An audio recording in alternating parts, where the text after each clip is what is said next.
The broadcast is now starting. All attendees are in listen-only mode. Welcome, Segment 1 students, to today's Jupiter Square the Nodal Axis class. I think Kim Marie's on the other line, ready to go, so I'll just kind of roll it over to her. I've got the recording going, Kim, so you're good to go, and have a nice class. Well, thank you. All right, hello everyone. Welcome to our segment 1, February 2018 class on Jupiter Square the Nodes. For those of you who have been tuning in to my Chiron and Aries series, we did the first class last night. So here I am, back on the screen again. I feel like I went to sleep, got up and did it all over. And I'm not going to do it all over again. And then I got to repeat it tomorrow. Before we get started, many of you know you can study evolutionary astrology with us. Are 3 different ways. Our weekly audio podcast, the Astro Library, where all the general information goes. And then, of course, if you're on today's class, you have enrolled in segment 1 of our evolutionary astrology course. So today, as we look, hold on. Take a deep breath, Kim Marie, get in your rhythm. First of all, in evolutionary astrology, we look at the archetypes based upon observation and correlation. You do not make assumptions. You actually observe how any archetype is operating within the soul in question. And in EA, we also look at a planet, a sign, and a house as being one archetype. As you see here on this example, Mars and its rulership of Aries in the first house all contain the same archetypical principles. We do not look at the sign having a different meaning than the house or having a different meaning than the planet. That has created a lot of confusion for beginners of astrology. Jeffrey Green always said that you start with studying the 12 archetypes of the zodiac, and if you understand the principles of those 12 archetypes, then you'll know how to put the rest of it all together. So today we're going to look at the archetype of Jupiter, and we're going to then specifically look at Jupiter square the nodes of the moon or the nodal axis. Jupiter is the ruler of Sag and the 9th house. So again, the planet, sign, and house are one principle, one archetype. Jupiter is the active polarity, energy moving out. It's the mutable modality, adaptability, putting it all together. And it is the element of fire, that spark of spirit and energy wanting to create. Probably the most well-known principle of the Jupiter Sag 9th house archetype is that of being the right brain, or our intuition and 6th sense. 5 physical senses, the 6th sense is the one beyond physical. And so what we do here with this archetype of Jupiter is where we will tap into the larger forces in the universe and download knowledge. You can even say in some metaphysical teachings, they call those larger forces in the universe, or where all the knowledge, past, present, future belongs, is the Akashic records. And so you can also say you can tap into the Akashic records and download something from past, present, or future.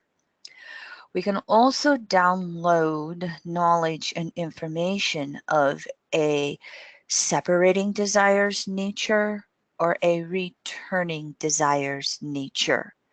So those larger forces in the universe that we tap into can be of a separating forces, trying to trip us up and keep us separate from universal source itself. Or we can tap into the returning forces as well, for knowledge and information on how we want to reconnect with Source, how we want to understand Source, which we will work with as we go through these next slides. Our intuition is that inherent ability to know something without conscious reasoning. I know it, but I don't know how I know it. So these two principles work really close together. We don't know how we know it, but in basic reality, we've again tapped in to larger forces, and we're downloading it into our human brain. And it can come through to us without us consciously asking for it. It can just be an intuitive hit that shows up in life. And of course, as humans in our consensus environments, how often are we taught to ignore that intuitive hit, the gut sense, the sixth sense? And, Jupiter is all about learning to trust that intuition and follow through on it. So Jupiter is also the principle of growth, how we assimilate or take in information and how we integrate it or put it together. So it's our ability to take in and then understand a variety of facts, figures, words, ideas. This is coming from that polarity of Mercury, Gemini, third house, that is so consumed with being able to label everything. And if we label it all, 1 + 1 = 2. Well, Jupiter is wanting to look at 1 + 1 = 3. It's more than just the facts, figures, and ideas. Now, Jupiter still wants to make logical sense of everything, but not in the left brain or analytical way that the polarity Mercury, Gemini, third house does. It wants to always put it all together into a larger and larger and larger concept in order to make sense of it. So Jupiter, the 9th house in Sagittarius, is the archetype in which we learn to understand the fundamental laws and principles in the universe. And while these are the same for all individuals and cultures, individuals and cultures conceive it differently. They make sense or conceptualize it differently. They express it differently. All you've got to do is look at life in the United States and gun laws, for instance, which are in the news again, versus Australia and how they look at gun laws and conceptualize the whole principle of how old you have to be and who can have a gun and who can't. You can take any subject and look at it from the perspective of different cultures and different countries, and the same thing with spirituality and religion. While the spiritual principles are all the same, we all conceptualize them differently. So Jupiter is the principle of those timeless universal truths and spiritual understandings, or what evolutionary astrology simplifies into calling it natural law. Now, this is the opposite or in contrast to personal truth and religious dogmas. They also exist here under the archetype of Jupiter. And as Jupiter is that principle of growth and expansion, one of the journeys that Jupiter will take is going from personal truth, expanding it more and more and more until we get to universal truth. You can almost look at this from the perspective of evolutionary astrology's languaging as how we will look at religion belonging in the consensus state of consciousness. versus spirituality belonging in the individuated into spirituated states of consciousness. We're not looking at this as better than or less than. We're looking at it as, the way I like to describe it is taking that pebble or rock and dropping it into a body of water and watching those circles ripple out further, bigger, bigger, until you get to the point that you can't even tell where the circles go. It is the expansion of consciousness that Jupiter is all about. And so Jupiter is also that principle of our conscious belief systems. The belief system or religion that we may be born into via family and culture. And then as we evolve in any lifetime, the conscious belief system that we search for. And of course, whether it goes down to the smaller circles of fundamental religions, or expanding as broadly as we can through natural law, Jupiter is where we are always wanting to explain the existence of the universe, the purpose of the universe, to understand the universe. The Jupiter archetype is the principle of seeking knowledge through study, higher education, alternative and traditional, through experiences and through travel. In traditional astrology, Mercury, Gemini, third house is short distances. Jupiter, Sag, ninth house are long distances. And how we will commonly know this is somebody who has, say, Pluto in the ninth house, the Jupiter or the Sagittarius soul, or somebody who has a lot of planets in Sag or ninth house, or a lot of aspects to Jupiter in their chart. This is someone who can be driven by that desire and need to know more in broader concepts, and it can lead them away from the society or culture that they were born into. It can lead them away from the family that they were born into. Many times when you have a lot of the Jupiter archetype in your chart, you can feel alienated from your family and or society and or country that you were born into. And it can lead you to move. It can lead you to travel and search for the tribe or group or spiritual family that is more aligned with your own beliefs, and especially the evolution of your beliefs. Now, alienation is a concept that belongs to the archetype of Jupiter, and it's a necessary part. Its purpose is to help us eliminate any barriers to a direct understanding of natural cosmological principles or natural law. For example, look at it from the perspective of religion. In consensus or fundamental religions, you need an interpreter. You need a priest or a shaman, or forgetting at the moment what they call it in Judaism. You need, that interpreter and mediator and one who can tell you how to do it.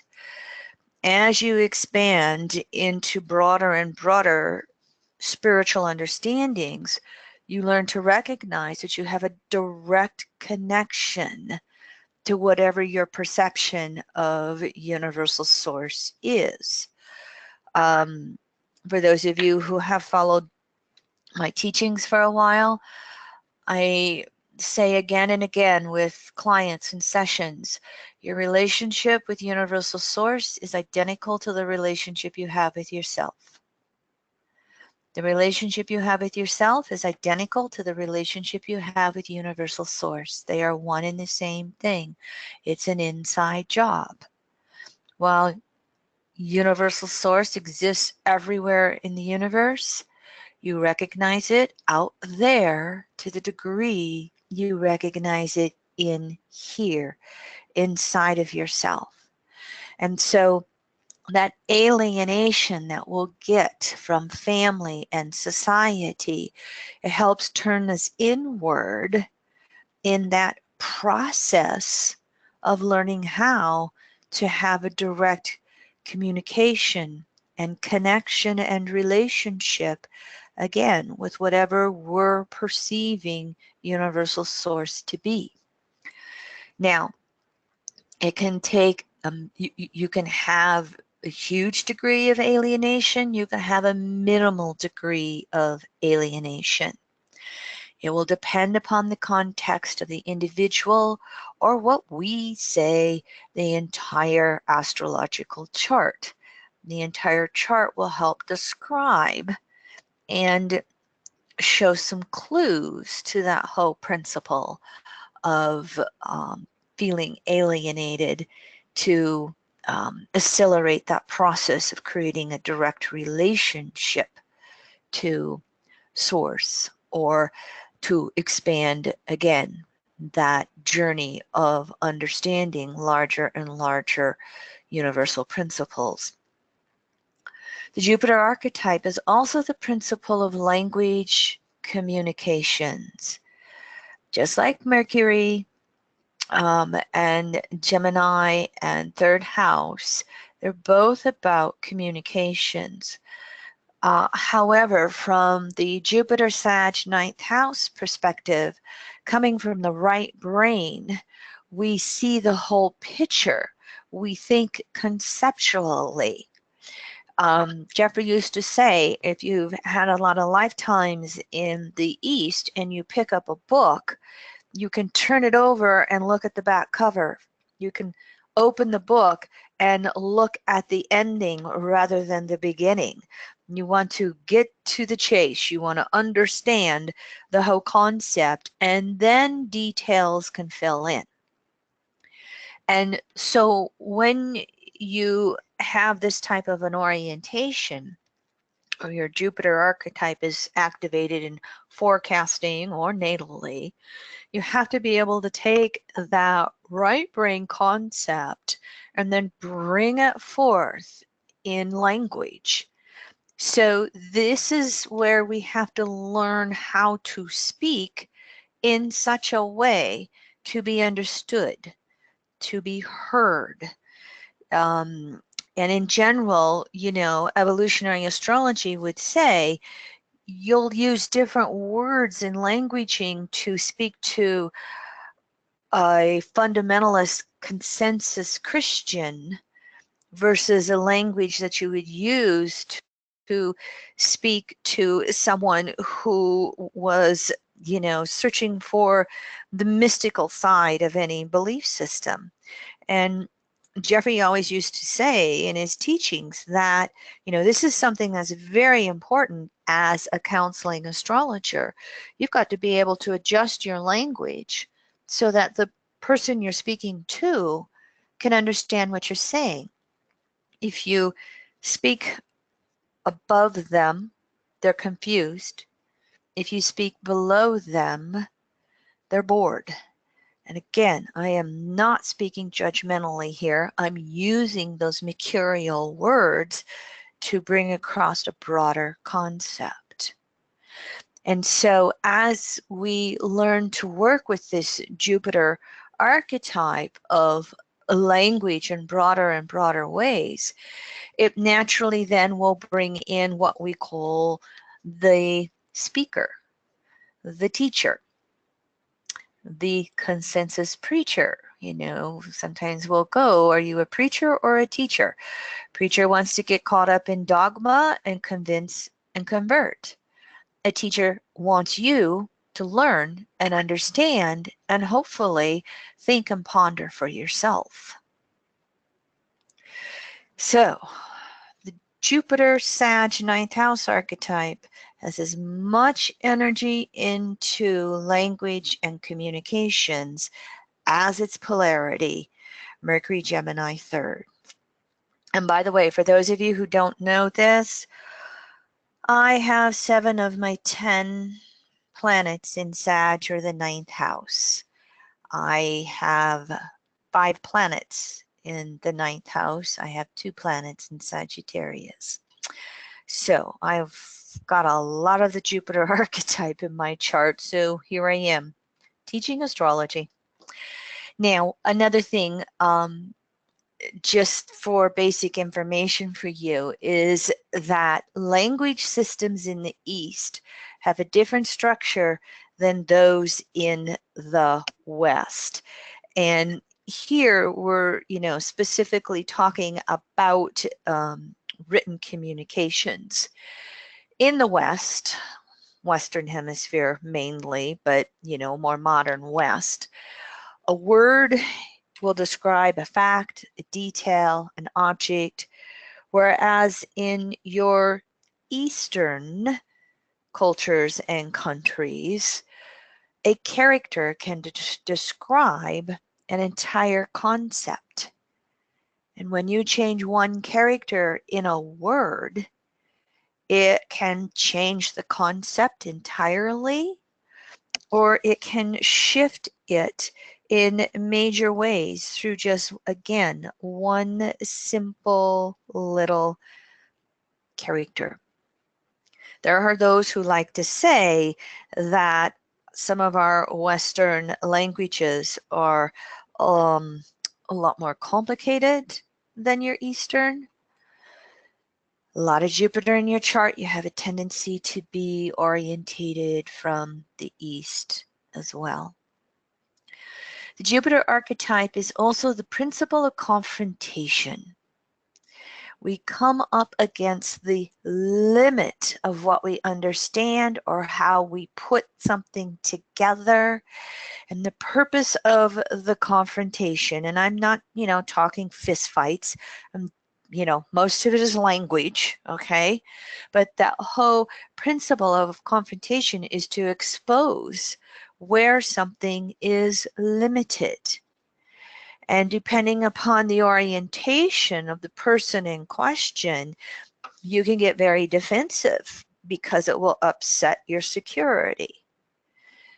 Typically, or the intent for Jupiter Sag in the 9th house is to be open when something is exposed as limited, and to question, well, what is the limitation? Why am I clinging to this? What is it I don't understand yet? What is it I need to know? You will read in EA and even traditional astrology that polarity, Gemini was always going to burst the bubble. They're going to come up with a fact that doesn't fit in with your concept of how things are put together. So that principle of confrontation is to take those ripples in the pond and keep them expanding, expanding, expanding. It's also to expose that whole principle of what we call lies versus truth. Now, both sides of the polarity, Mercury and Jupiter, Gemini and Sag, 3rd and 9th, both sides of the polarity. As a matter of fact, you can take all 12 archetypes. They can all be distorted into a lie, and they can all be searching for a truth. This archetype, Jupiter, is where we're trying to almost intentionally expose the lie and expand it into truth. Let's look at how hard it is in the United States. For those of you who live here, where I come from, my filter, look at how hard it is to have that conversation on gun control right now in the United States. People who are just blindly aware of, everything has to be orientated towards the freedom of the Second Amendment, which was added to our Constitution. I read something yesterday, and the reason they put the Second Amendment onto the Constitution wasn't to protect ourselves necessarily from England when we were a young country. It was more about the fact that our southern plantation owners were outnumbered with slaves, and they needed the guns to protect themselves against the slaves. So they wanted the plantation owner, the citizen, to have the freedom of guns in addition to whatever our young fledgling military was back then. I'd never heard that point. There's that, Gemini detail confronting the Second Amendment of the United States and how it's commonly understood. So you can see this whole, back and forth energy that comes, and Jupiter continually wanting to understand. And the more open we can be, that phrase, seek to understand first before being understood. It's Jupiter, Sag, ninth house. And of course, with this whole communication thing around language and coming from the fire element, one of the common distortions here is exaggeration. The old catch a fish story, 12 inches, 15 inches, 18 inches, whatever it is. And we can get caught up in believing what we say, even when it has no foundation in what's real or true. And then along in this, we will hear this word compensation used with the archetype of Jupiter as well. And this is coming from the mutable modality many times, but when we don't know how to stand in our own truth, we don't have the courage, we don't have the freedom, whatever the reasoning is, we can compensate on ourselves. We can compensate on our own truth. And just think of this from the perspective of the history of religion on planet Earth. How many times when you spoke up for the universal truth and exposed a lie to a certain religious dogma, it meant you got your head cut off, or you got, persecuted in some way. You got thrown out of the village. We'll probably all have our past life stories in regards to that. And so then relative to all these patriarchal distortions of human conditioning, we can compensate on ourselves. And so Jupiter always wants to expose where we are doing that. And, one of the things that, many of us who are studying EA are learning, wait a minute, especially if we're born in the West or living in the West, they can't throw me in jail anymore for exposing the lie. And in addition to that, a lot of times it's in our most personal relationships where it can be the hardest for us to not compensate in order to get along. It can be the hardest for us to stand up to a loved one and, I can't do this role in the relationship anymore. I've got to be honest with myself. I've got to be true and real to myself.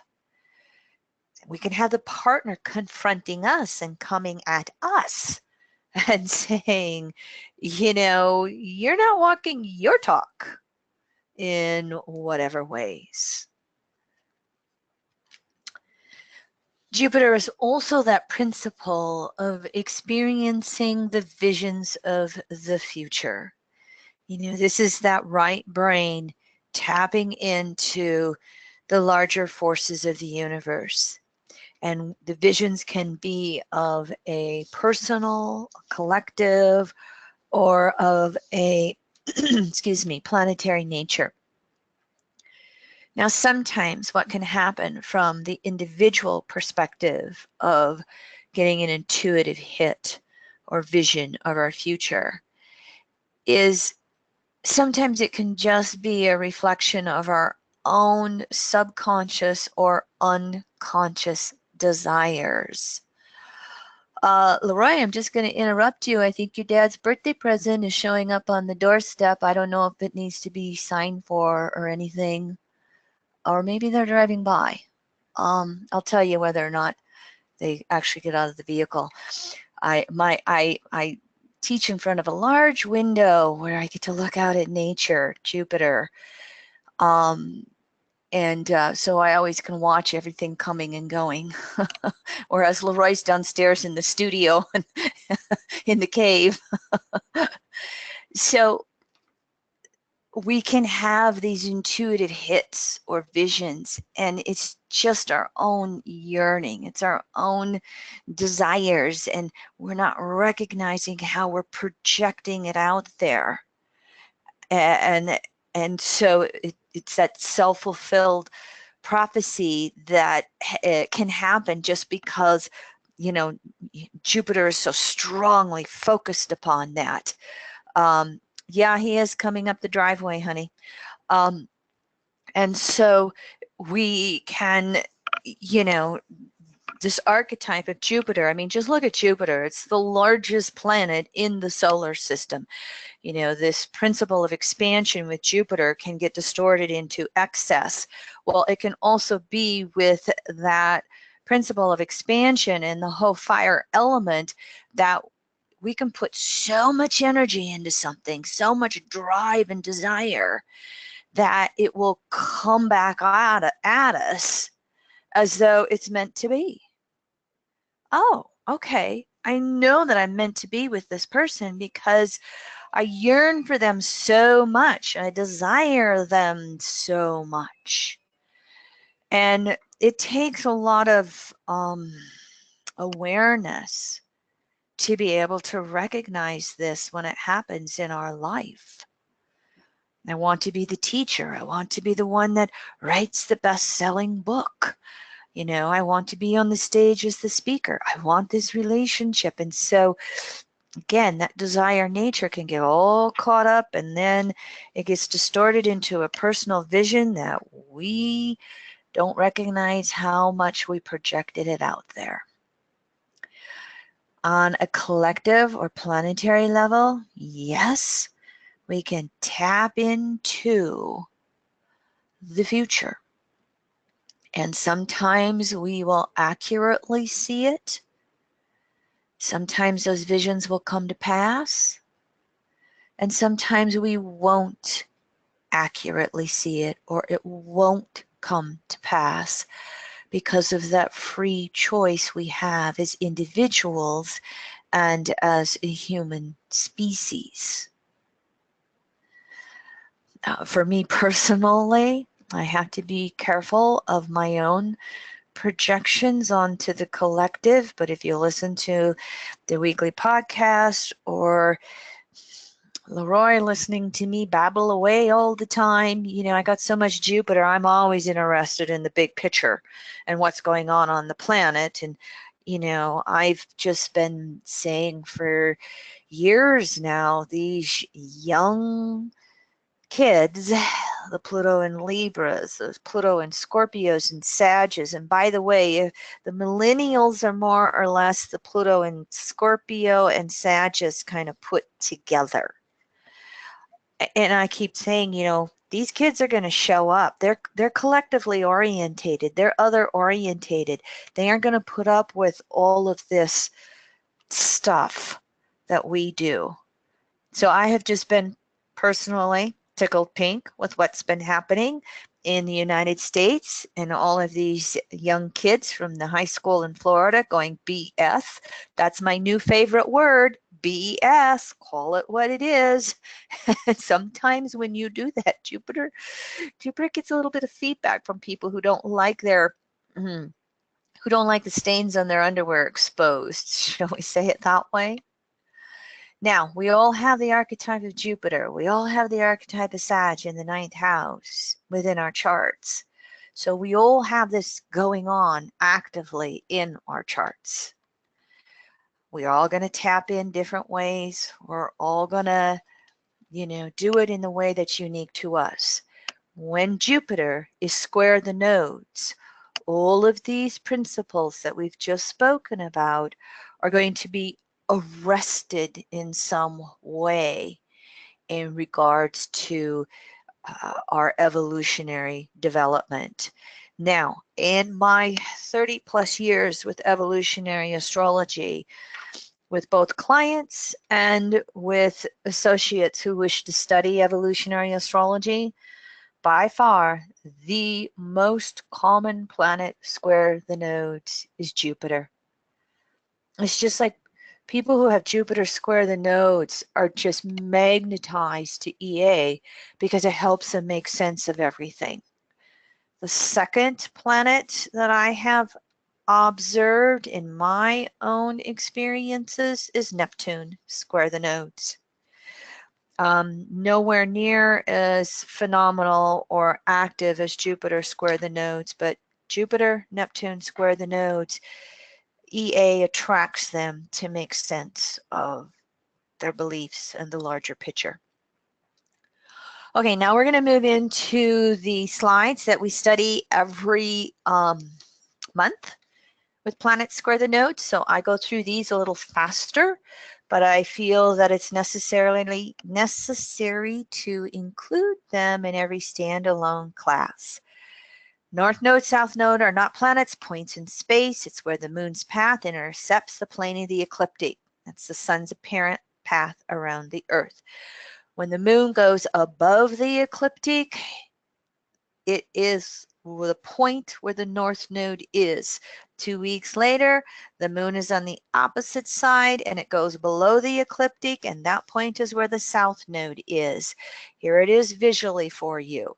Here's the sun's apparent path right here. Here's the moon's apparent path. Here it is going south of the ecliptic, south node. 2 weeks later, north of the ecliptic, north node. Now, the nodal axis, those points recess, or precess, they move backwards around the circle of the ecliptic or the circle of the zodiac. It takes 18.5 years to make a complete cycle.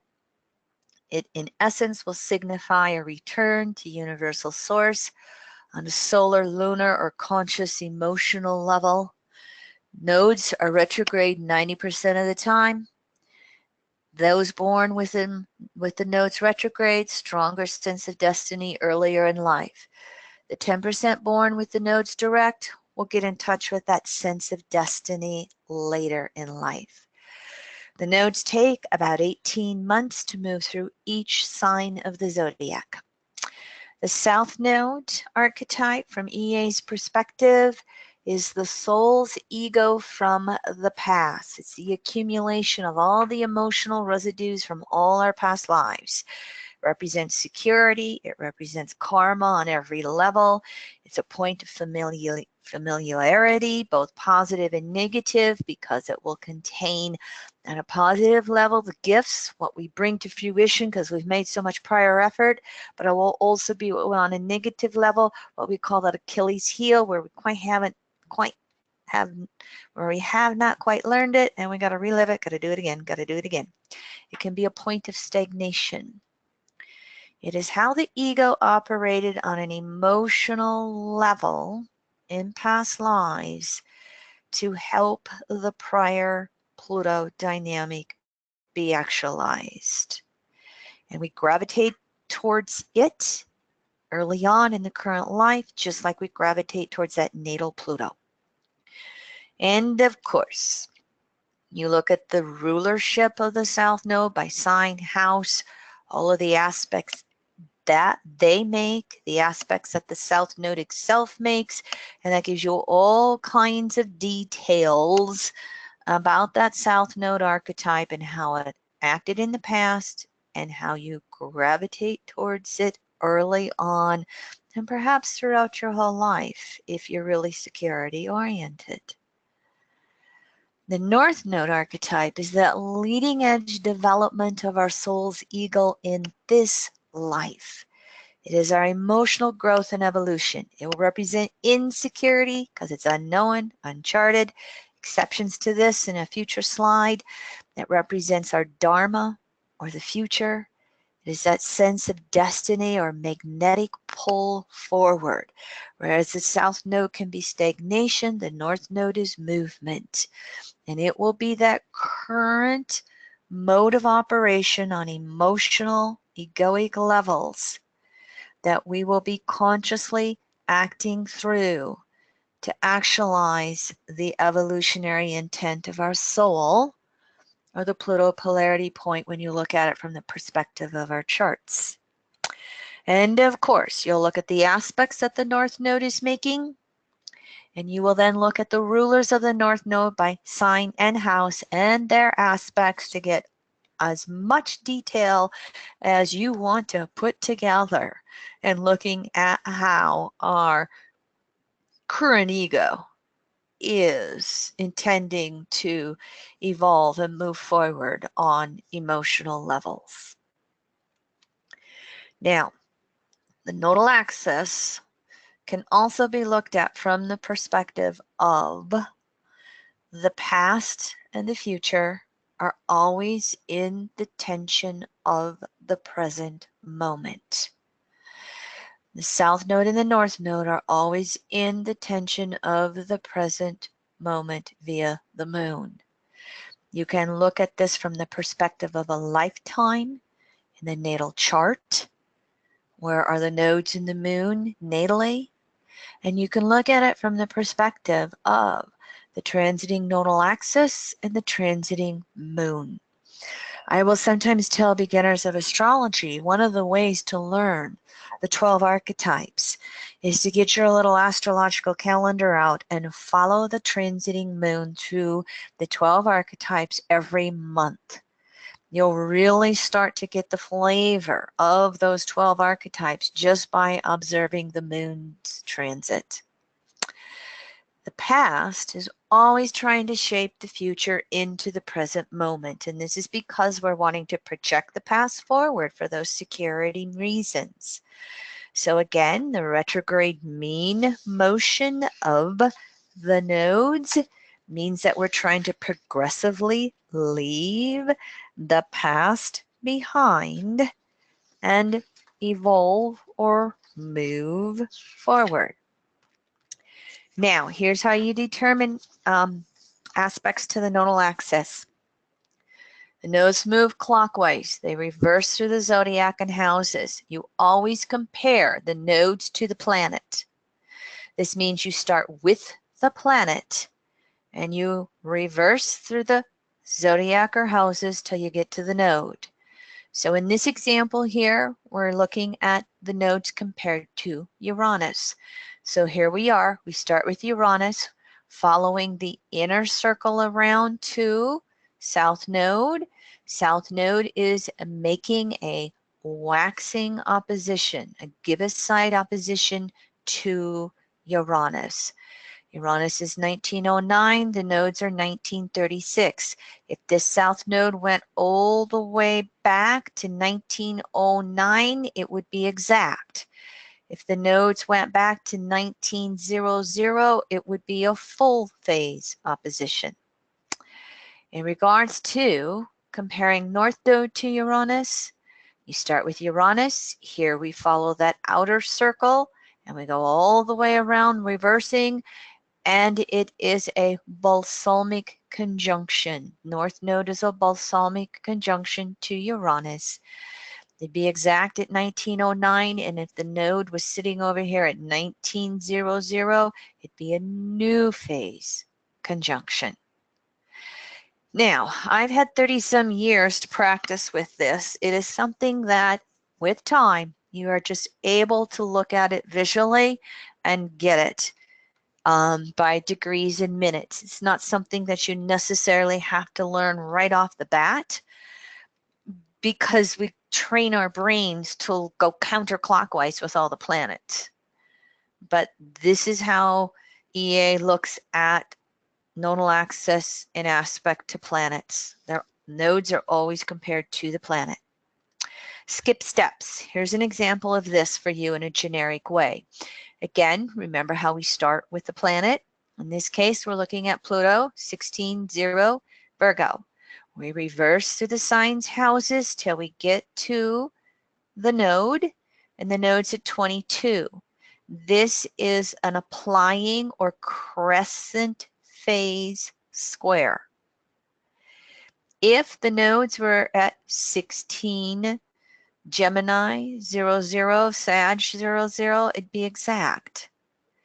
If the nodes were here at 12 degrees Gemini, it'd be a separating or first quarter square. Also, when you look at a planet square the nodes, we'll look at the interpretation in just the next few slides. We know in general that that planet has arrested development and it skips back and forth between the two nodes. So we have to find a way out of bouncing back and forth. EA calls it the resolution node. We start with the planet, we reverse clockwise through the zodiac or houses, and the first node we come to is the bottom line to concentrate on to help this planet evolve and resolve the skip steps. So in this example that you see right here, the resolution node is the north node. When we have planets square the nodes, it means again, both nodes were active in creating karma. Both the north node and the south node were active in past lives. Then the planetary archetype goes back and forth between those two nodes, not integrating its own archetypical lessons.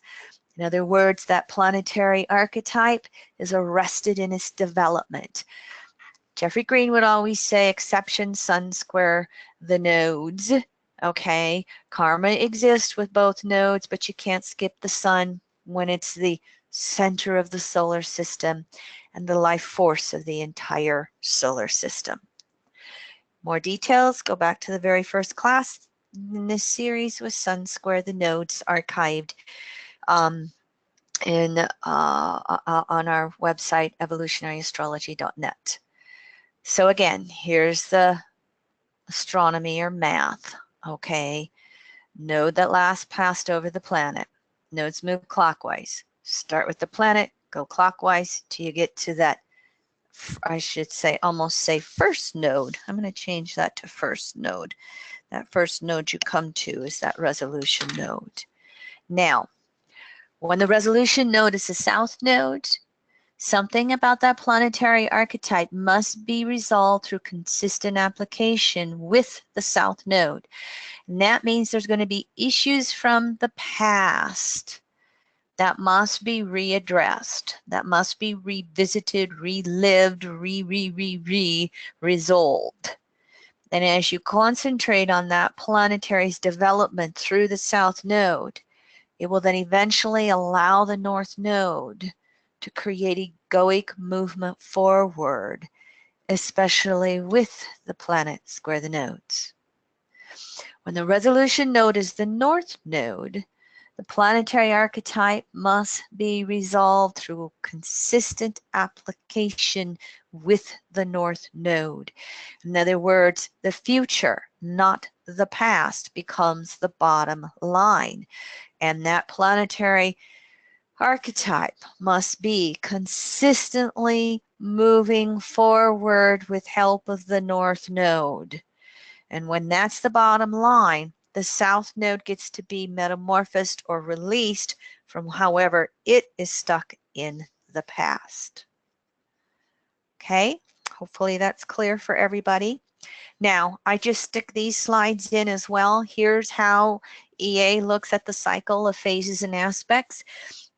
This concept was originally developed through the 8 phases of the sun and moon by Dane Rudier in the Lunation Cycle, his book, The Lunation Cycle, classic. Dane Rudier was one of the few authors that Jeffrey Green actually studied when he started studying astrology.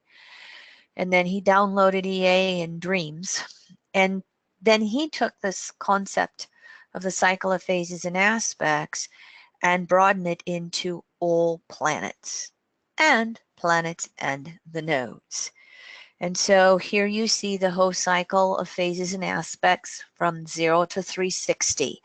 Now, I did a 5-part series on determining the cycle of phases and aspects with examples for those who may be very beginners of studying astrology, and you can refer to those previous classes as well.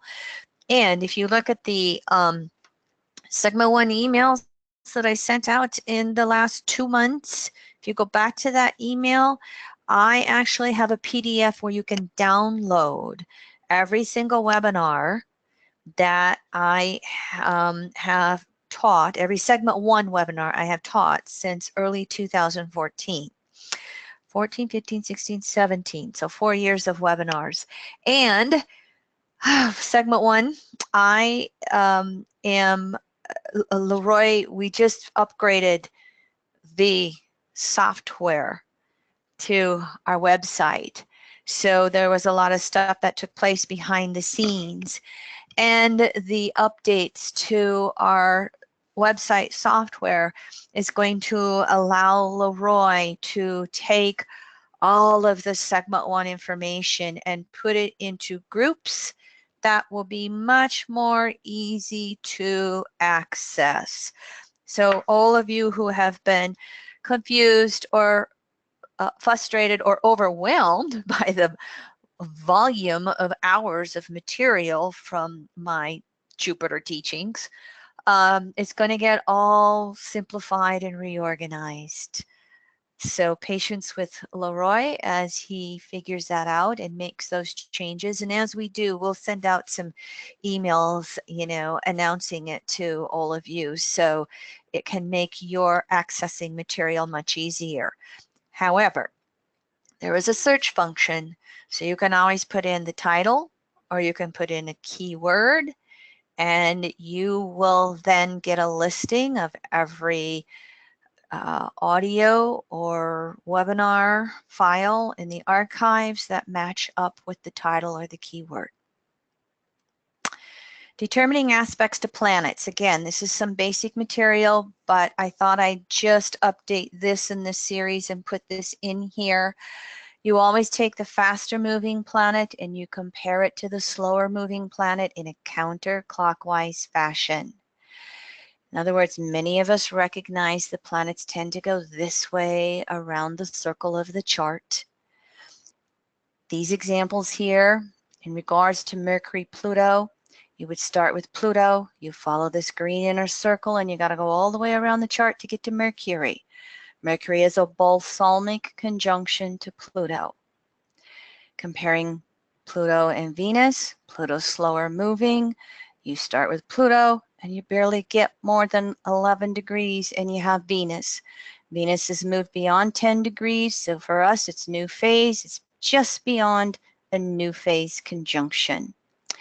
Now, over the years, there's one area where I have started to differ from Jeffrey Green's original teachings, and I picked this one up from Laura Nalbandian, and it just works for me. You don't have to do it. You can stick with the old. Jeffrey used to say that every planet's compared to the sun. As I've written and spoken forecast for a couple of decades now, we live in a geocentric universe. We interpret things from our perspective here on planet Earth. Yes, we know we revolve around the sun, but how many of you feel like the sun's revolving around us? So I started comparing the sun to the outer planets. I compare the personal planets, Moon, Mercury, Venus, Mars, and the nodes to the sun. But from Jupiter on out, I started comparing the sun to the outer planets. And so with this example between Saturn and the sun, I now start with Saturn, take this outer green circle all the way around to get to the sun, and the sun is balsamic phase to Saturn. Again, you have your personal choice. I just wanted to clarify how my own teachings have evolved, and I do not claim to have the upper hand, Jupiter, or to know it all. Jupiter is just my personal perspective or my personal truth, discovering my own path to universal truth. Okay, that's all our information for today. And so now we're going to work with a chart example. And I'm going to take a drink of water before we work with the chart example. Any questions or anything, Leroy?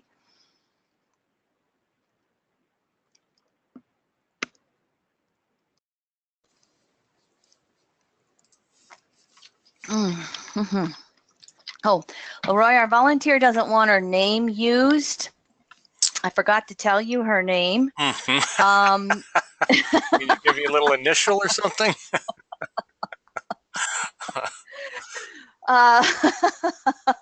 You can come upstairs and I'll whisper it in your ear, okay?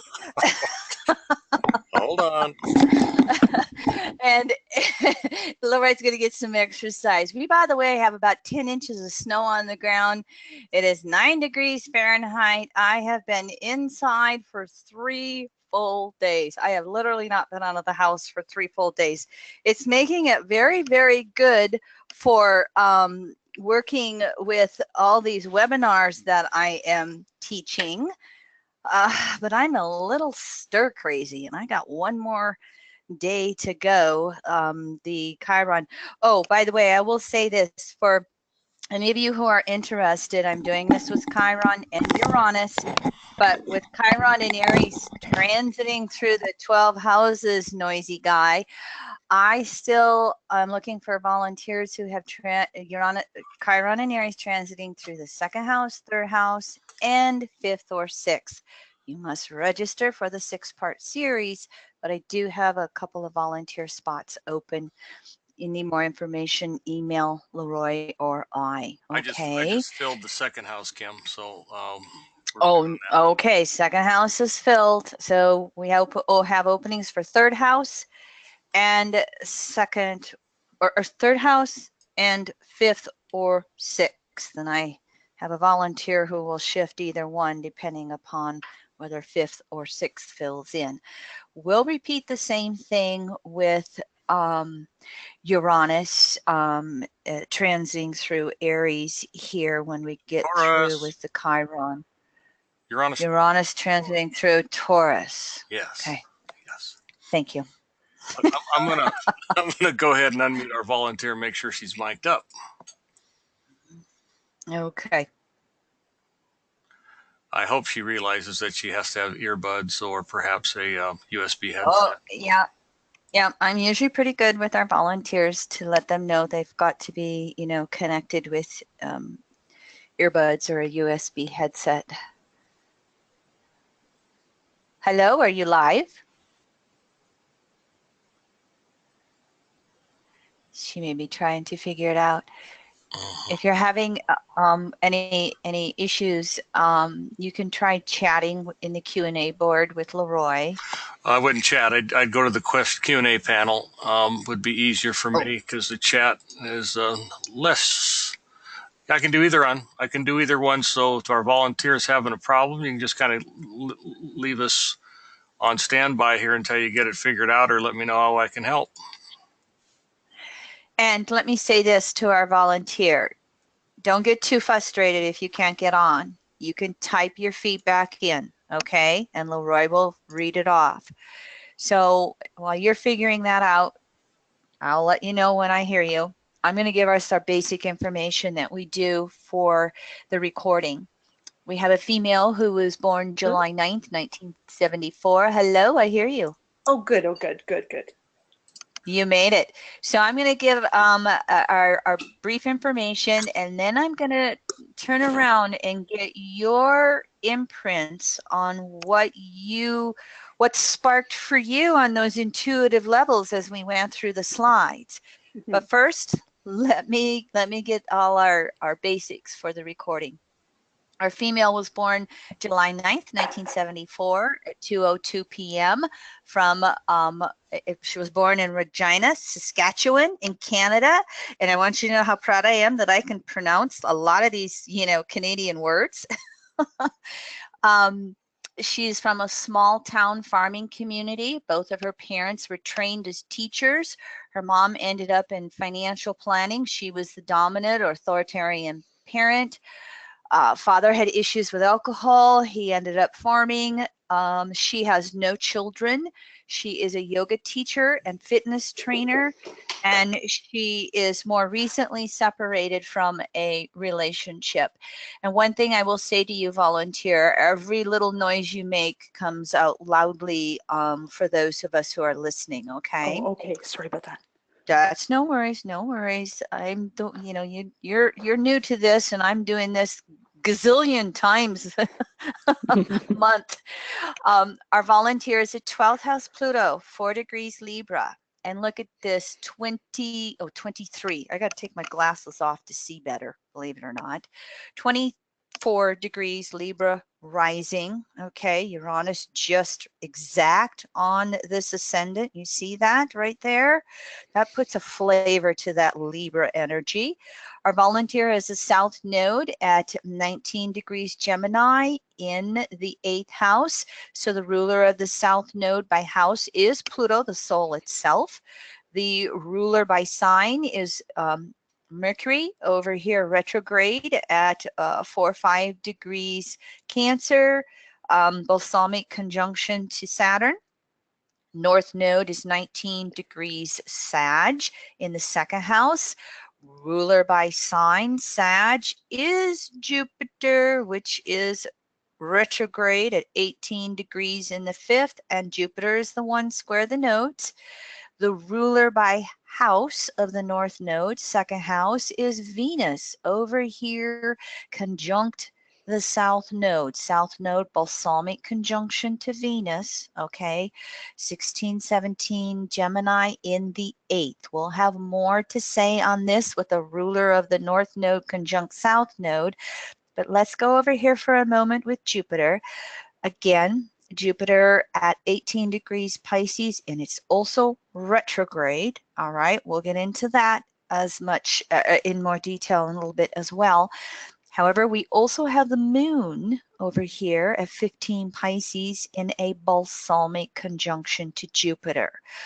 Now, here's another live example of the math for you. You start with the planet that is square the nodes, which in this case is Jupiter. Nodes reverse through the zodiac and houses, and so we're going to go backwards. Oh, Capricorn, Cancer intercepted.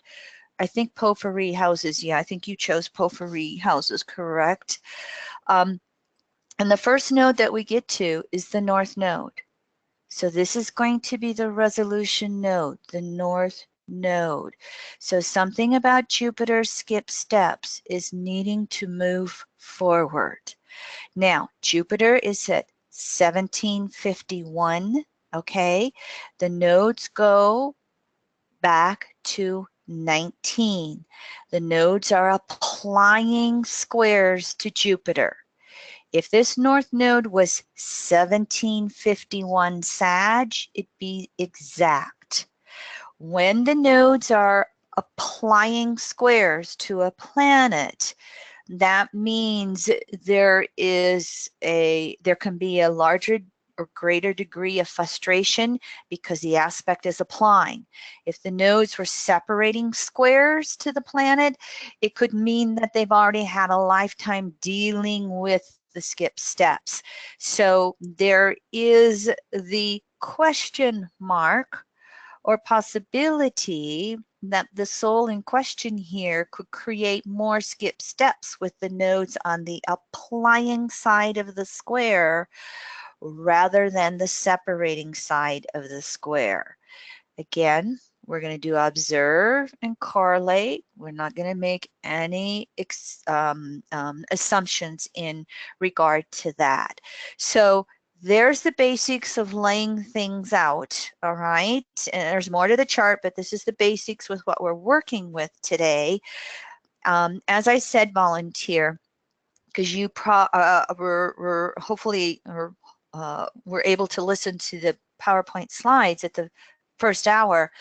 I'd like to start with just your own intuitive hits on what you understood, recognized, or know about your interpretation of how Jupiter square the nodes operates for you. And we'll bring more things in after we get some feedback from you, okay? Yes. I think the biggest from the PowerPoint presentation and previous study as well, when I was listening to that first hour, it's again relying on that. Obviously, from the skip step, I have been working in this direction to the North Node before, but got pulled back and forth a few times. But from a young age, and I'm going to say Leo and Pisces, like a child, that inner child, there has always been a really strong connection to source. It has always been there. And I always, for instance, even as a young girl, like, gosh, in elementary school, finding it so strange how we spoke, like, calling each other these names, which is not our names. Like there was an understanding, and it was probably rather confusing to people. I would spend a lot of time alone, talking to, I don't know, you could say imaginary friends, but it's more like just talking to nature, to God, to spirit, to source. That was very common, but I was just an extremely sensitive child that was linked in probably from a very early age, but I got kind of caught up in my upbringing and shut down my intuition, shut those things away, because I was growing up in a pretty, standard, but also pretty strict household. So not listening to my own intuition, that own inner child, that knowing that was always there, and kind of getting caught up in conditioning or learning whatever my initial upbringing was. So I think also, from a young age too, it was that connection. I was always drawn into Reiki, traditional healing. I was a Reiki master at 22, I think I was. I was always drawn into the natural healing and health. But it was, again, going back into traditional stuff instead of just going forward. I always wanted to travel. Travel was something that was, I was exposed to. I know it sounds funny, but a slideshow of an elementary school teacher that showed images around the world and what it was like, and I knew that I had to journey. I had to go. As much as I was quite insecure in a lot of ways, this filly had to run. So that's where my journey took me, was on long distance travels that I did alone by myself. I have lived in the Middle East and opened a yoga studio there. I've lived in Europe. I have consistently traveled on my own, and worked abroad. But I ended up meeting my husband in this same small town. So, and it was almost like I had to repeat and went back into it. So, and then that's where the skip step here. I don't know if I'm answering your question, but You are. those are the hits. Those are the hits. And for me, one of the biggest ones was this desire. I think it's quite common, but where I have been stuck is in having children, like really wanting children, and never got pregnant, never met the person. It sort of eluded me, yet it was a deep desire. Mm-hmm. And when I fell in love with my husband, there was initially a promise of children, and then he changed his mind, which started the crisis for me. And as Uranus passed, I met my husband actually when Uranus was crossing right over the skip steps. That's when I met him. And I think that this is a big part of it.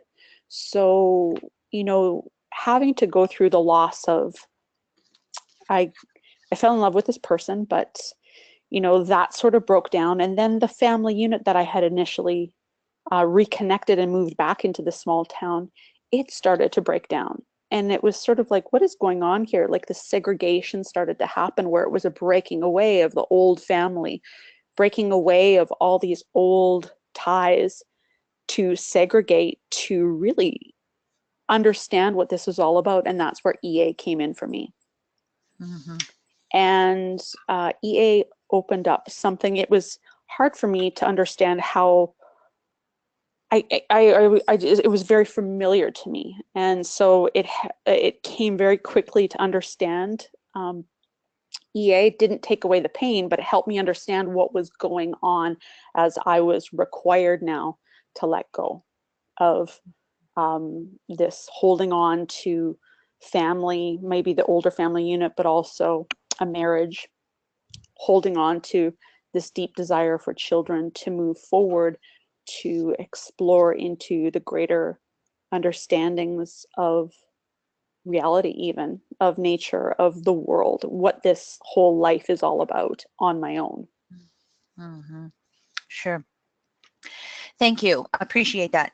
I made a couple of notes so I can take some of your words and correlate it back to others who are listening or will be listening to the archived file in that. You know, one of the first key phrases you put out there was, I've always been connected to nature, but I've done a lot of back and forth and back and forth. This is those nodes in Gemini Sag, in addition to Jupiter being square them. Something that can happen, especially for a south node in, you know, Gemini, is we look at that polarity as the flipping between left brain, right brain, between analytical and intuition, but sometimes in its logical, practical terms, it's a back and forth and back and forth. And so one of the deepest essences of Jupiter square the nodes, with the resolution node down or over here being north node in Sag, is to really be able to ground yourself in identifying what is your own spirituality and what really is the bottom line in regards to your beliefs. So I'm going to venture to say, and let's back up here. Yes, with this signature here in Jupiter in Pisces, 5th house, you can definitely have a child who has been connected to nature. But even deeper than that is coming in as a 12th house Pluto. You know, 12th house Plutos, that means, you know, and you look at Mars, you know, remember you take Mars compared to Pluto in the 8 phases, new, crescent, first quarter, gibbous, blah, blah, to see how many lifetimes the soul has been working on its particular house issues. All right. This soul has, and I'm not going to bother with the math, although it might be close to both soulmate phase, I'm thinking. I'm too much in my right brain, okay? So we've had multiple lifetimes with a 12th house Pluto. This means that your prior intent has been to deepen your relationship with Source, to eliminate anything that prevents you from connecting with Source. So we're taking some basic Jupiter principles here, and there are bottom line definitions for your soul. Now, it's been colored by the fact that you have Pluto early Libra. It's been colored by your own soul becoming conditioned into looking at relationship substitutes for Source. Okay, your own unconscious Pluto projections onto another to be the de facto god goddess. We can just say husband, you know, saying children and not being honest with you about it. The dishonesty that can come from Jupiter, the dishonesty that can come from a 12th house Pluto. And so the disappointment that would come from that. So this is a basic energy for the soul, your own soul here. And some of the lies that came from the partner, okay, with the ruler of North Node in 2nd Venus, north node, ruler of the north node, second house, being Venus to the south node. This right here is going to tell us there's something about relationships that's going to pull you back to the past to relive, redo, complete, recognize, understand. All right. That adds another layer to Jupiter square the nodes, even though the north node is the resolution node. A planetary ruler conjunct the south is going to involve that south node more. Okay. Back to what I was saying here. Okay. And you yourself also said it, you know, look at the familial conditioning you grew up with, and you gave me a lot more detail than I put on here. When I read your environmental conditionings, my instinctive thought was, well, we grew up in the same environment. Yes. Small rural farming community. My joke was I was raised to be a wife and a mother. And so all that suppression of all that Jupiterian, you know, intuition and natural knowledge, and, you know, the anger I would get when my father was cruel to the animals on the farm, but I couldn't speak up because, you know, I didn't want to get hit myself. So, but yeah, I so understand where you're coming from, and how that familial conditioning, okay, just these few words, you know, right here, dominant mother, father alcoholic, checking out, you know, you can, you know, start to put that in up here with, you know, this whole interception that we have going on, and the ruler of, you know, Cancer, moon being right in here. Your Jupiter archetype has been shut down. Yes, thank you. Yes. I would say this too, is it was through I'm so grateful for my skip step. It as many as it felt like I had an ocean of tears that came out, the grief and loss, the ability now to second house Sagittarius, be a party of one and believe in myself and be very firm in my beliefs, has allowed me to, I guess, make peace with the feeling that the stork dropped me off the wrong house. Yes. You know, it helped it. Now I understand it's like, it was actually the perfect family unit to help me evolve.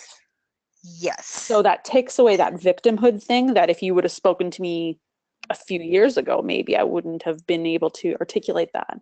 But it's like, right, okay, I'm good. And to bless us all, because you know what, we are all just doing the best we can, and to flow now and go, okay, I got it. Now we just step forward. Who knows what the day will bring, but stepping forward with faith and a deeply connected force going forward, that I don't need to know anymore. That fear and the clinging on to others to help feel secure is dissolving for me. It's not that I don't love everyone. It's just that the need, that 12th house Pluto Libra, is dissolving. So you're breaking free. I mean, I got to bring this in here, you know, to have Uranus exact by the minute, by the degree in minute on that ascendant. I mean, this is a huge part of the story here of you having to bust out and break free, okay, from all of this environmental conditioning. Two things I want to say in regards to the whole element of the yearning and desire for children, and, you know, it not coming forth, which, by the way, I also share that one with you. I mean, I was raised to be a wife and a mother. That's all I wanted to do, was to have children, and I never had any biologically. And so, yeah, of course, you know, after you are studying evolutionary astrology for lengths of times, these two patterns, you know, to me, they're like, oh, duh, that was common. But, you know, you've got planets in the 5th house here. You've got this interception, which is the concentration of energy from past lives. the Cancer planets. And so there's wounding around children. And part of your desire to have them is to heal that wounding.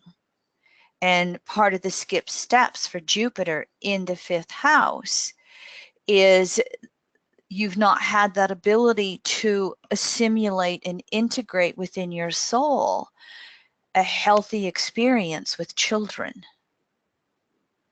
And so that's kind of, and who knows what the details of the karma is going to be with Jupiter square the nodes in the 2nd, 8th here, and ruler North Node house, Venus back here in the 8th house conjunct South Node.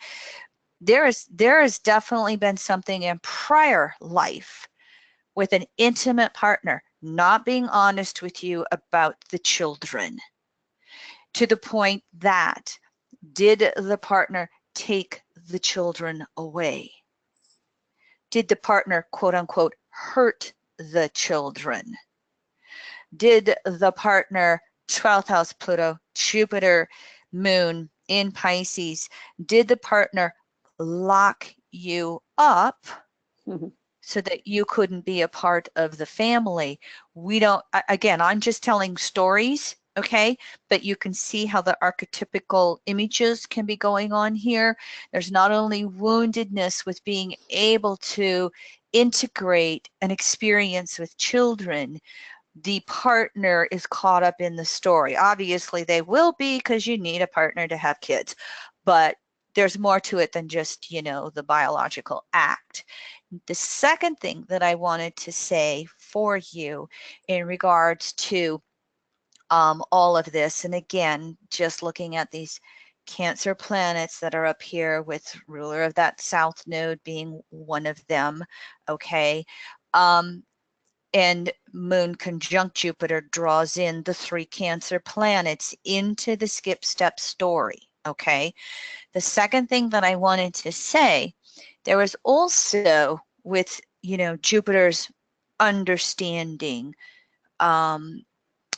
simulation integration, okay? That's the most common thing that I see when Jupiter square the nodes. Something got skipped in integrating or understanding and assimilating and understanding. For you, it goes all the way back to learning how to nurture yourself and nurture your own wounded inner child because of how it was so shut down just to survive, rather than having all of these natural, spiritual, daemon soul archetypes here. I mean, you're all over the place with planets in the mutable signs and houses, which are the signatures of the daemon soul. That was all so shut down. You didn't, you were, I need to back up. Are you an only child? No. Where are you with kids? I mean, siblings? And I actually look at, and I have one older brother. We don't talk. I think it's very strange. There's a strange something going on with my sibling, and I'm not sure where that fits in other than maybe this was our final breaking up. Maybe my brother in this lifetime could have been something else at another time. But we were in childhood. He's the older brother. I'm the youngest. I'm the baby. And my brother and I do not speak. It's like we're not, I love him, but we're very different. He's very angry individual. And all I can say is we broke up. Can we put it that way? And my brother and my family are all together sort of in one place. And then there's myself, which is okay now. But my brother is with them on the farm, and I'm off gallivanting and teaching yoga and trauma-informed yoga, and it's like, what? You found your Jupiter freedom. Yeah, and there's my polarity point, 6th house in Virgo, or in Aries. I'm a trauma-sensitive yoga instructor. Ah, there you go. There's kind of a joke in EA, and maybe it's there in general astrology as well, but and it's there. The joke is beyond astrology. It's past life regression work as well, and that is, sometimes we come in with our siblings and they're like our best friends. We have really sweet, good karma with them, and this is the observation of my husband, Leroy. He's the third of 4 siblings, 3 of them in the same town, babies off somewhere else.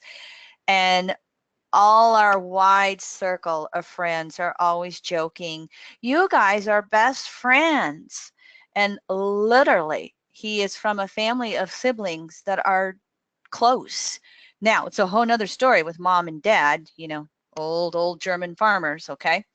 But the other side of the joke is sometimes we'll have people in which the karma is so intense.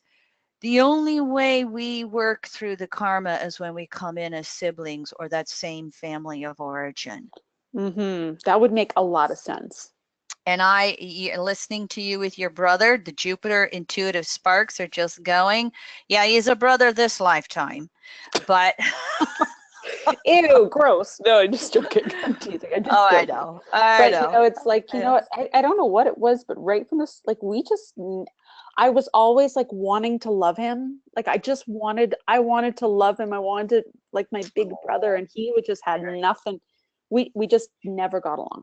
You're 12th house Pluto. I just want to love everybody, please. Or I really, or I want them to love me. Like, it's all Libra, Pluto and Libra to the max. So yeah. Yep. I needed to break up with a lot of people this lifetime. So back to my final point, though, or my second point, I should say. Part of this Jupiter, and again, moon balsonic Jupiter gets pulled into this, okay? And the Jupiter, whole retrograde thing, that's about waking up, and that Virgo polarity of being able to, do a little bit of objectification and analyzation. But part of the Jupiter healing is learning how to nurture your own inner child, no matter what age you are. Because that inner child, we all carry our inner child with us throughout our whole life. And I don't mean to, exaggerate, okay? Got to go do your own inner child work. If you want to, great. But you've got a lot of, you've got enough signatures there where part of your spiritual growth and part of your grounding on planet Earth is to always be working to love and nurture your own inner child. And maybe, and I by no means, because you're still young enough, okay, maybe part of the reason there was not children was so that you would nurture self. And I'm not saying you're not going to have children. No, I agree. I completely agree. And then Jupiter can, really get into grounding itself in its own truth, its own values, its own beliefs. I mean, just listening to you, I sense that you're on your path and you're not so much creating skip steps. You're really, working to resolve them. And to me, it's one of the most beautiful things about evolutionary astrology. Some evolutionary astrologers, kind of poo-pah, skip steps, or, gloss over them. Some evolutionary astrologers just dig in. And I'm one of those that love them. I just think that whole awareness, I've just seen, for myself included, I have a planet square the nodes. But I've watched a lot of people with planets square their nodes just really, when you understand it through the language of EA, they're able to resolve them. They're able to evolve that archetype and move forward and not allow it to be a stuck point. Yeah, and I would agree, and I'd also, if I could add this, is that 12th house Pluto and the Uranus on the ascendant wasn't going to let that happen. It's got to be like the Uranus. And when I finally, like I studied this on my own, and then I finally got my first reading, and I started looking at going, oh, good Lord. Like when you start to see, it's like, okay, but it helped with the crisis. It helped the letting go. It helped. It was like, aha, Uranus is never, it's never to hurt you. It's to evolve. It's to help. And I was like, right. So once I understood that, it really helped me. And I had to grieve appropriately. You know, that wasn't something to shut down. I didn't want to do that again, but it was also, you know, moving towards that second house. And I don't think, like, there was no resisting it anymore once I understood. There, that's it. Question for you. When we look at Jupiter with the whole communication thing, I mean, I'm sensing and hearing that the communications are there fairly good. Any comments? Has it been more around the whole thing of truth versus lies, and others lying to you? I think that there's been willfully blind, like, or like just like not that's not the word. It's like almost lying to myself, like not being able to believe it's happening, and wanting to see what I wanted to see. But once the blinders came off and I was able to be honest with what I was, the intuition, the hits that were coming in, not just wanting what I wanted to believe, but actually seeing truth. It was like, okay, instead of the rose-colored glasses, everything is okay. It's not okay. We have to deal with these things. And that's where the communication, I think I hid a lot of the knowing, or I was maybe afraid to speak of what I truly did know in my heart. And I just kind of wanted to keep let's just go back to the way, let's forget that I know this, and let's forget that I have this desire. I'll just move back to my small town and get back into that whole family thing. But my heart screams no. Like your spirit goes, no, that doesn't feel right. That would be abandoning yourself. So as far as communication goes, I think it was both. I think that maybe I was lying to myself. There were lots of incredible betrayals within my family, not just like there was, family, but also extended family, like cousins, aunts, uncles. It just sort of like everything fell, like the bottom just fell out with my initial community, my initial tribe, if I could say. The alienation, so that you couldn't compensate anymore. Right. It's awesome. Yeah. It's really beautiful, if you're willing to embrace the truth. Yeah. Do you have any questions for me? It'll be no. I enjoy the webinars and the teaching so much. There's so much to offer for everyone, and I thank everyone for sharing their stuff too. It's great, Kimmery. Well done. Let me check in and see if we, have any comments or questions from anybody else. Being Jupiter, we're gonna get done ahead of time. Can I share? I have to share one more thing. One more thing is that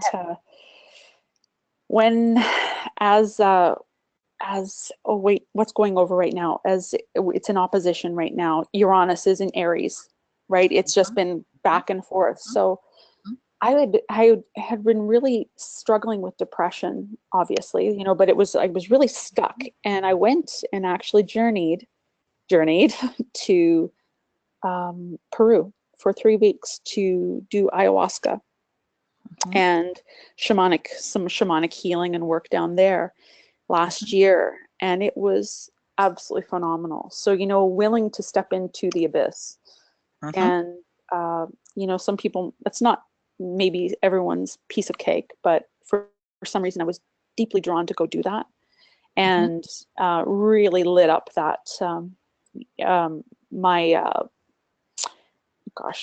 Chiron as well too, the Chiron, but also the as it was opposing my Uranus opposition was during that time.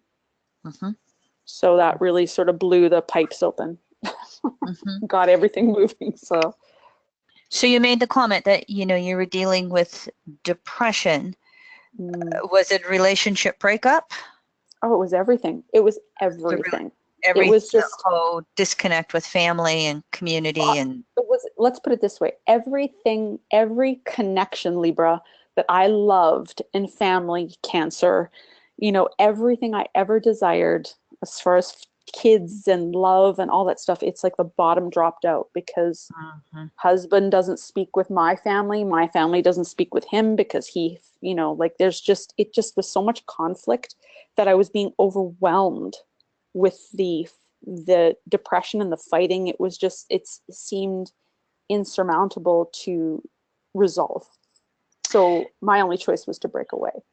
Yeah, and the depression was coming from that, you know, denial of your authentic self, and transiting Uranus, of course, blew the lid off of all the relationships. Yep.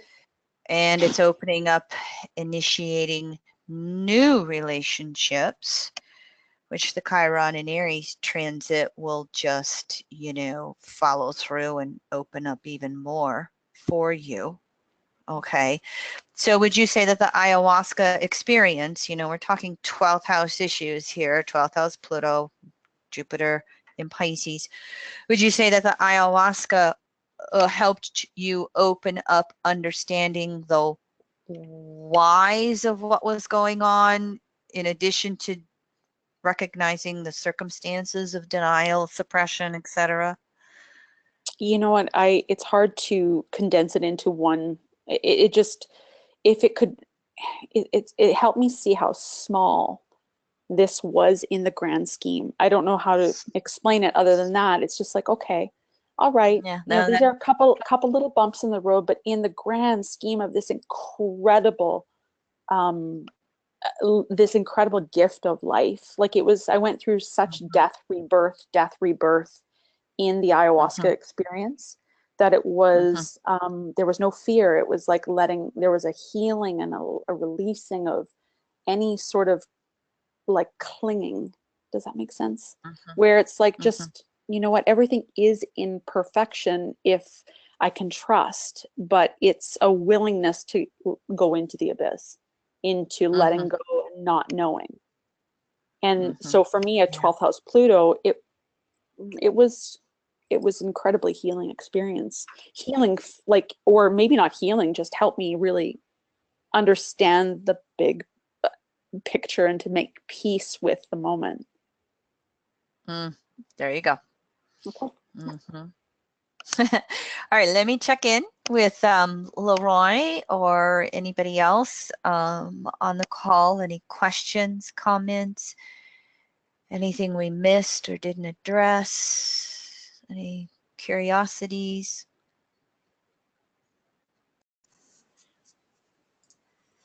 Nothing on the board, Kim.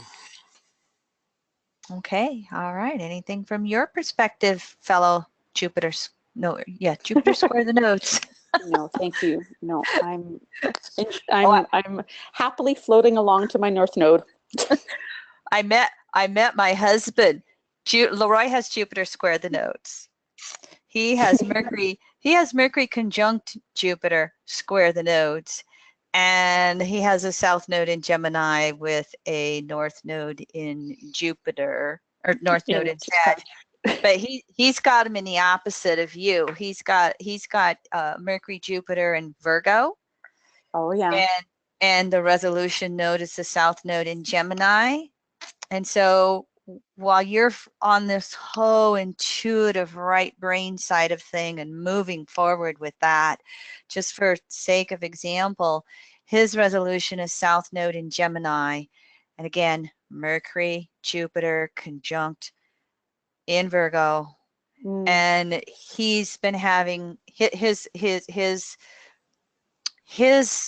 resolving is having to go back and pay attention to the details of life. And he's a Pluto Leo. Can I just order you to do it? And so I got I got to give some credit to Leroy for all of you who, just think, oh, Kim Marie, she's such a good teacher. She, all this material, I would be nowhere without Media Monk, okay?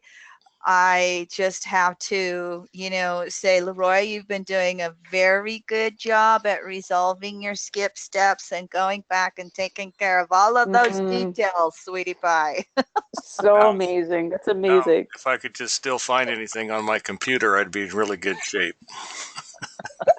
Hey, don't you have a search function? I got a spotlight. I have a spotlight on my Mac, so I can find files and folders I decided to forget about. Oh, that's so funny. And here I'm packing up.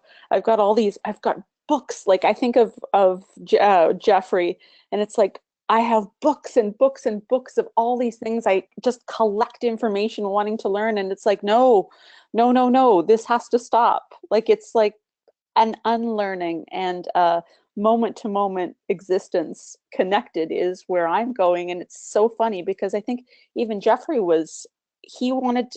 didn't his skip step, but he didn't want to be a householder, or it's not that he didn't want to, but he kind of just wanted to go off someplace. And it's like, I'm opposite, where it's like my skip step, I'm trying to run back to my little small town, but it's like, no, you have to go.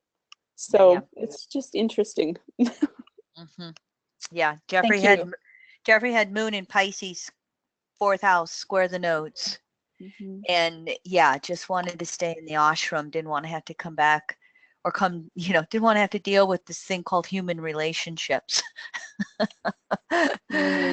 Yeah, but your resolution North Node here, Sag 2nd house, it really is for you to learn how to be peaceful within yourself, to really be able to, evolve emotionally and be able to find all of that inner peace, again, your own inner child, the whole family community thing. So yeah, from time to time, you'll get drugged back into relationships, okay? But you also then, even in the midst of intimate relationships and whatever you're dealing with family, even in the midst of all that, you still have to find time for the mountaintop.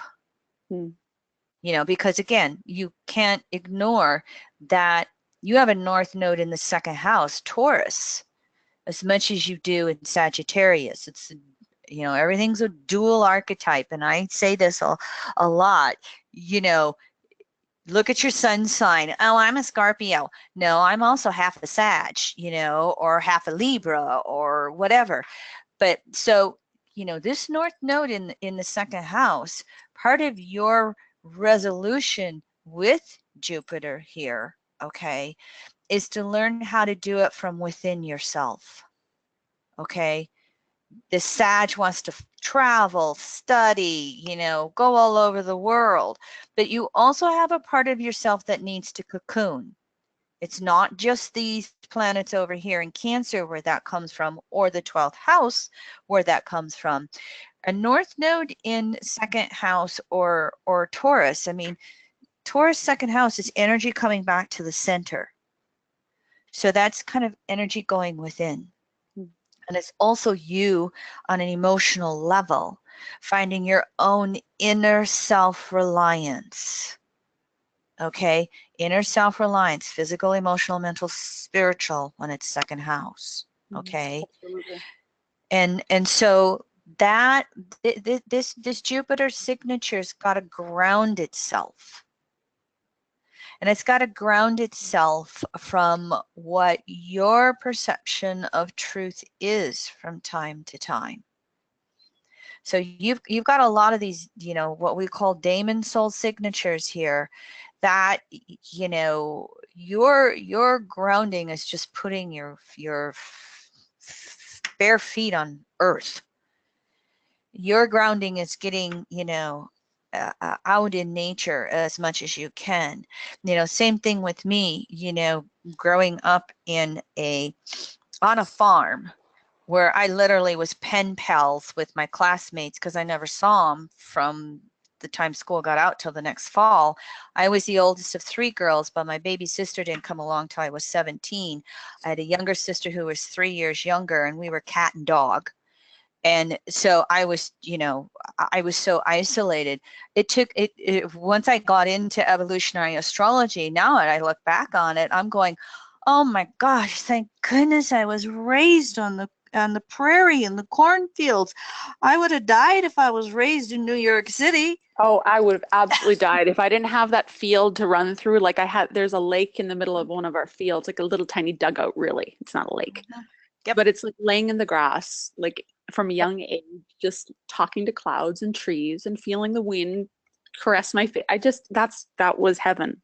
And I knew that from a young space. Yes, So yes. And this is what this signature is with Sag, natural law, but the element of earth, second house, Taurus, and literally, physically, the earth.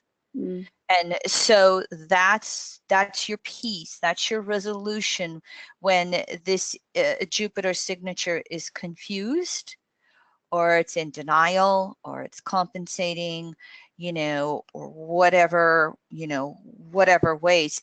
Another signature, one more thing that's popping in here as well, you have Jupiter in the 5th house, so Jupiter's half Leo. And part of this, signature right here is no one sees me. And this is reiterated by a 12th house Pluto. Now, not to say Uranus can't shake it up here, all right? However, the resolution of this, when you don't feel seen or heard or understood, the resolution with this North Node resolution node is you seeing yourself. You being able to see yourself, understand yourself, hear yourself. Okay? And then trust in what you hear. Trust in what your intuition tells you, because you come through from the Pluto Libra generation of everybody's intuition is better than yours. Everybody's got a bigger, better handle on the truth than you do. And you're, the skip steps of the teacher here for you are being resolved in being able to, stand in your own space, second house. I see myself. I am a good teacher. I exist. I understand my space. And so that's one of those subtle things about this Jupiter skip step as well.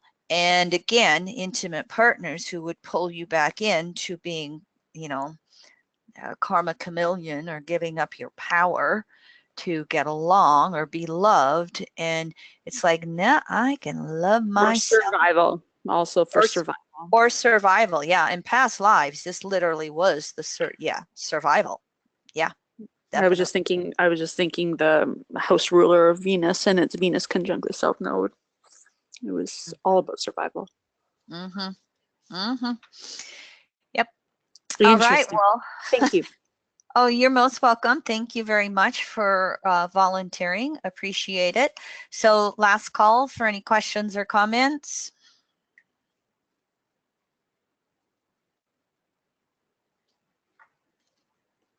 All right, Leroy's silent.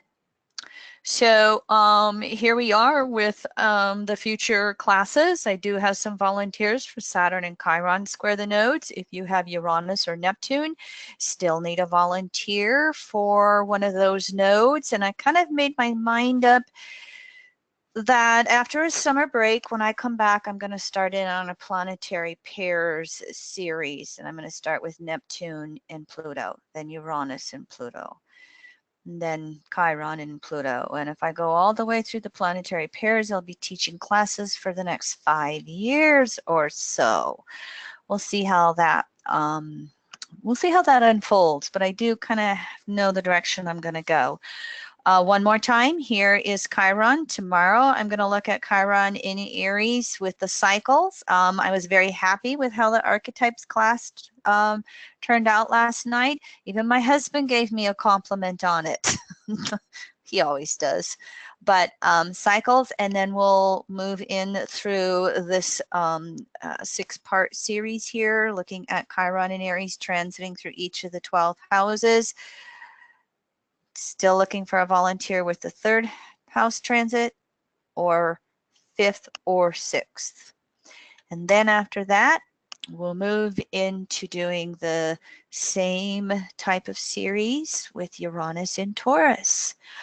All right, everyone, the heavens are busy, or as I say, the stars are busy. The stars decide my schedule, as I always say with family. Thank you for desiring to learn evolutionary astrology with me. Appreciate all of you, and I will see you next month, if not on future classes. And thank you very much, a volunteer, for sharing your chart. All right, everyone, see you next month.